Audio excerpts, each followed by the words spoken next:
Greetings from Region 10, and welcome to episode 6 of our 10 Minutes Till video series. I'm Evan Heckman, and with me today, as always, is Dr. April Estrada. If you ever find yourself in a situation you wish you remembered more about, this is a video for you.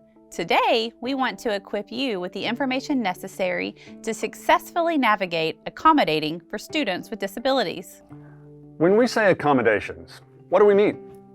We mean changes to the instructional materials, procedures, or techniques that allow a student with a disability to participate meaningfully in grade-level instruction. The legal basis for this can be found in IDEA CFR 300.323D 2II and 300.12a, as well as in TAC 89.1075.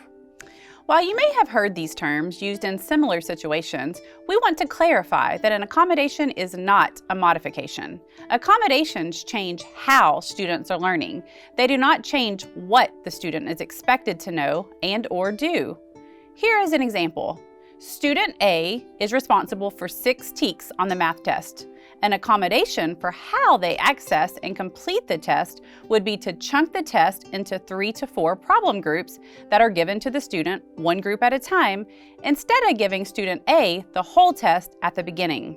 Student B is only responsible for 3 TEKS on the math test in the same class as student A. This is changing what the student is responsible for knowing and/or doing, and is therefore not an accommodation, but rather is a modification.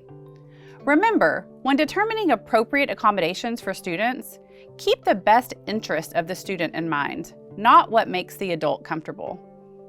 So, April, how do we determine the appropriate accommodations for a student?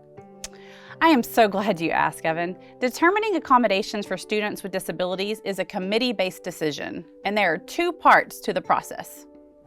Part 1 is considerations. We start by looking at student characteristics.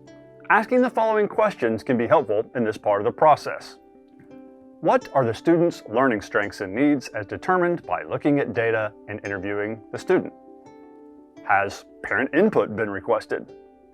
The next thing we look at are TEKS and instructional tasks. Asking the following questions can be helpful in this part of the process. How do the student's learning needs affect the ability to master the grade level TEKS? What are the instructional tasks required of the student? Third, we look at state assessment. This question can be helpful in this part of the process. Is the accommodation allowed for use on the state assessment? Lack of allowability does not mean it should not be used instructionally. Part 2 is the determination process. Let's talk about the 6 steps involved. Step 1, measure student performance on a task without an accommodation to establish a baseline.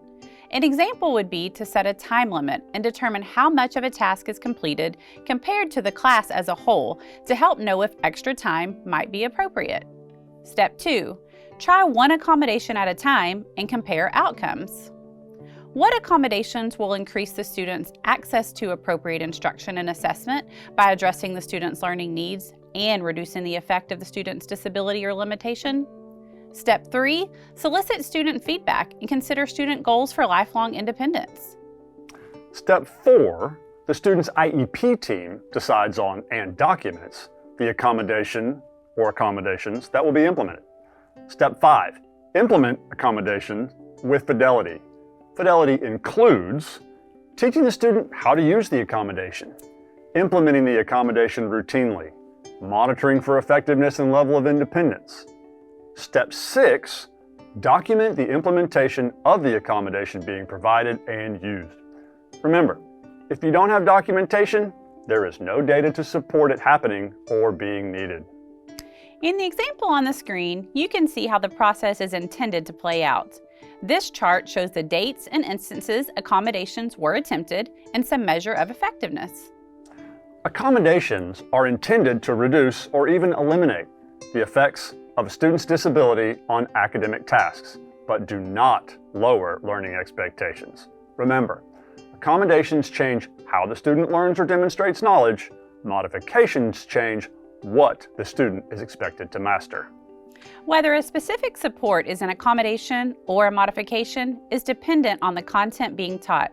Here is one final look at a chart that can help you understand some differences between accommodations and modifications. Feel free to pause the video here if needed. That's it for today. Thanks for watching. We hope this was helpful and hope you will contact us if you need additional information or support. For information on accommodations, please reference the resources section on our website. And as always, we recommend consulting your district special education director. Smiling.